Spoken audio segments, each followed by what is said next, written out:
So now it's time to listen to another speaker, another guest speaker, Madame Mariama Sanabusane. I'll tell you a little bit about who she is. Madame Mariama Sanabusane was born on October 26, 1974 in Dakar, and she's a social worker and the head of social services at the Limamou Laye High School in the Dakar region. Since 2018, she's been working at the Ministry of Women, Family, Gender and Protection of Vulnerable Groups in the Directorate of Family and Protection of Vulnerable Groups in Senegal as a responsible party for monitoring vulnerable groups. Madame, the stage is yours.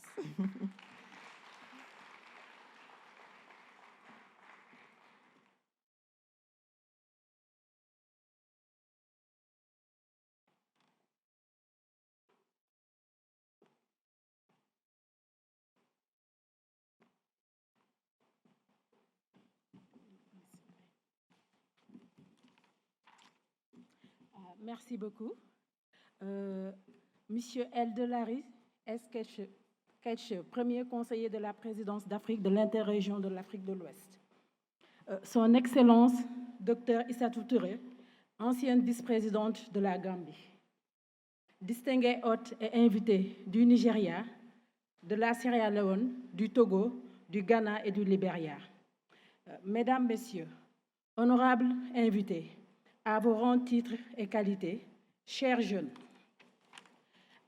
Mesdames, Messieurs, c'est avec un réel plaisir que je prends part à cette importante rencontre qui consacre la 4e conférence annuelle sur la famille inscrite dans l'agenda de l'Église de Jésus-Christ des Saints Derniers Jours au nom de Madame le ministre Ndeye Saly Diop Dieng, ministre de la Femme, de la Famille, du Genre et de la Protection des enfants que je représente ici. Je me réjouis également que le Sénégal, à travers notre ministère qui a en charge le développement des politiques familiales, soit invité à cette importante rencontre au regard de la qualité des participants. Je voudrais tout d'abord remercier les organisateurs pour cette 2e invitation qui honore le Sénégal et magnifie les efforts consentis par notre pays en faveur du dialogue interreligieux permettant aux croyants de vivre pleinement leur foi. J'associe dans ces remerciements votre équipe présente à Dakar. Je saisis également cette occasion pour magnifier les actions de solidarité et les grandes initiatives menées par votre Église au profit de la communauté sénégalaise. En effet, le thème retenu par l'Église, portant sur le renforcement des familles et fortifier la génération montante, n'est pas fortuit. Vous conviendrez avec moi que la jeunesse constitue une valeur sûre pour assurer un développement endogène de nos pays. Éduquer cette jeunesse sur la préservation des valeurs familiales aboutirait sans nul doute à une société plus juste, résolument tournée vers le progrès. Permettez-moi cette année d'accentuer mon intervention sur Internet et la préservation des valeurs familiales. Comme vous pouvez le constater, depuis quelques années, les ordinateurs, les smartphones et Internet ont fait leur apparition de manière fulgurante dans nos foyers respectifs. À cet effet, la perception et l'utilisation de cet outil révolutionnaire restent dans une large mesure différente entre les parents et les jeunes. L'utilisation de l'Internet par les jeunes reste dominée en majeure partie par les loisirs. Quant aux parents, l'usage peut être divers et varié. Même s'il reste un nouvel outil pour les parents, les jeunes sont pour la majeure partie, acclimatés à Internet. Cette situation entraîne un décalage des connaissances et des pratiques Internet au sein de nos familles. Dès lors, il demeure opportun de jeter un regard sur ce rapprochement entre Internet et la famille. En tant que révolution, l'Internet trouve son ancrage auprès d'une cible jeune qui a ses propres exigences. Par ailleurs, la famille, en tant qu'institution, revêt une importance sociale dans la mesure où elle demeure le premier lieu de socialisation des enfants. Les parents aident d'abord à construire un sentiment d'appartenance. Il est important d'appartenir à un groupe. En effet, vu que la famille demeure le premier pilier le premier lieu d'apprentissage, de socialisation, où l'individu peut développer des comportements responsables qui participent à sa propre identité. Mesdames, Messieurs, ces dernières années, il est loisible de constater que sur le plan international, une attention particulière est accordée à la protection des jeunes et des femmes en ligne afin de sécuriser les enfants et les jeunes en ligne, notamment la Convention 108 pour la protection des personnes à l'égard du traitement automatisé des données à caractère personnel. Également, nous avons la Convention de Budapest du 23 novembre 2001, qui demeure le premier instrument juridique international de lutte contre la cybercriminalité et le premier protocole additionnel relatif à l'incrimination d'actes racistes et xénophobes commis par l'intermédiaire des systèmes informatiques du 28 janvier 2003, auquel le Sénégal a adhéré en 2016. Au niveau régional, en vue de faire face aux nouveaux enjeux et défis sécuritaires que pose l'ère numérique, la Convention africaine de Malabo sur la cybersécurité et la protection des données à caractère personnel constitue une innovation majeure de la stratégie de lutte contre la cybercriminalité en Afrique, mais aussi une avancée significative dans la protection des données personnelles. Dans le même sillage, l'acte additionnel du 2 octobre 2009 relatif à la protection des données à caractère personnel dans l'espace CEDEAO et la directive relative à la lutte contre la cybercriminalité dans la zone CEDEAO s'appliquent à toutes les infractions relatives à la cybercriminalité dans l'ère de la CEDEAO, ainsi que toutes les infractions pénales.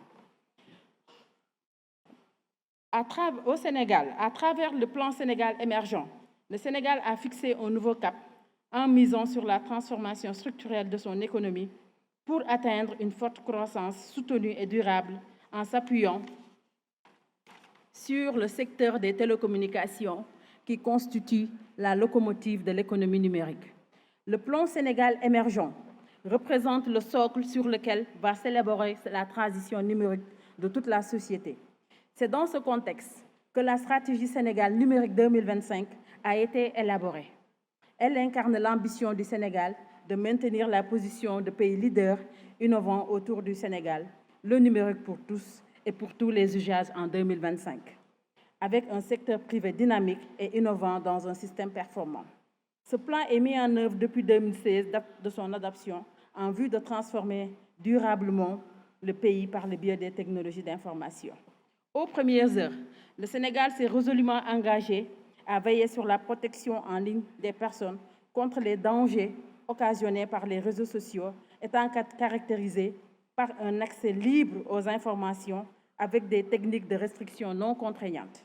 En effet, force est de constater que nous assistons dans les réseaux sociaux et les médias des atteintes à la vie privée des personnes, ce qui est contre notre sens de la famille et de la dignité de la personne humaine, comme l'a souligné son Excellence le Président Macky Sall. En effet, tenant compte de l'importance des données personnelles, le Sénégal s'est doté depuis 2008 d'une loi sur les données à caractère personnel, dont l'objectif final est de mettre en place un dispositif permettant de lutter contre les atteintes à la vie privée susceptibles d'être engendrées par la collecte, le traitement, la transmission, le stockage et l'usage des données à caractère personnel. À ce titre, des mesures de lutte contre les contenus préjudiciables aux enfants doivent être mises en œuvre à travers le filtrage, l'existence de moyens techniques permettant de réduire l'accès à certains services ou au moins de sélectionner, mais aussi les dispositifs de contrôle parental, permettant aux parents de définir les horaires et le temps de connexion à leur progéniture, ou de bloquer l'accès surtout aux mineurs à des contenus illicites et de sécuriser les enfants en ligne. En effet, le droit et le devoir pour celui qui exerce la puissance paternelle est de surveiller les actes et les relations de l'enfant mineur. Dans cette même dynamique, le ministère de la Femme, de la Famille, du Genre et de la Protection des enfants a mis en place un système d'information et de collecte des données et de gestion des informations intégrées sur les violences basées sur le genre et les mutilations génitales féminines. L'objectif de cette plateforme, dénommée FEGU, est d'offrir un outil de veille et d'alerte contre toutes les formes de violence faites aux femmes, aux femmes et aux filles, y compris celles effectuées en ligne, afin de fournir un cadre harmonisé de collecte de données. À cet effet, les partenaires techniques et financiers soutiennent les efforts consentis par le Sénégal pour mettre en place ce système d'information en vue de contribuer à la prévention des violences basées sur le genre et à la prise en charge des victimes et survivantes de ces violences. Dans le même sillage, le ministère de la Femme, de la Famille, du Genre et de la Protection des enfants, avec l'appui de la Banque mondiale, a initié le projet Investir dans les premières années de la vie pour le développement humain du Sénégal, dont l'objectif est de contribuer au développement intégré de la petite enfance. Dans la composante 3, protection de l'enfant, renforcement du système de protection de l'enfant du système, des modules de formation sur la protection des enfants et l'exploitation sexuelle des enfants en ligne, ainsi qu'un portail de signalement d'abus sexuels des enfants en ligne est mis en place depuis 2020 en faveur des enfants et des jeunes. Nous ne saurions, mesdames, messieurs, négliger la sensibilisation et la formation des parents sur la connaissance relative à l'utilisation des technologies de l'information et de la communication, mais aussi favoriser le développement des compétences dans le domaine de la recherche relative à la protection en ligne des personnes.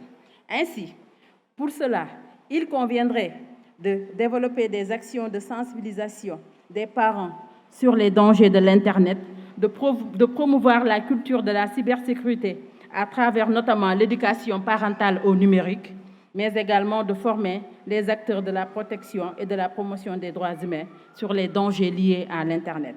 Mais aussi de sensibiliser préalablement la communauté sur les risques liés à l'utilisation de l'Internet et favoriser une sensibilisation par les pairs au niveau des établissements scolaires. Mais aussi, dans cette même dynamique, il conviendrait aussi de fixer l'âge de la majorité numérique en prenant en compte les réalités électroniques et l'utilisation précoce de l'Internet par les enfants. Mais aussi de renforcer les dispositifs de signalement par des plateformes permettant de signaler et de retirer des contenus liés aux abus sexuels et autres contenus préjudiciables aux mineurs. De documenter aussi également les pratiques et impacts liés au danger de l'utilisation malsaine des technologies de l'information par les enfants. Mesdames, Messieurs, avant de clore mon propos, je voudrais, au nom de Madame le ministre, réitérer ici l'engagement du ministère de la Femme à continuer à œuvrer avec l'Église de Saint-Jean, avec l'Église pour le renforcement des familles. Je vous remercie de votre aimable attention.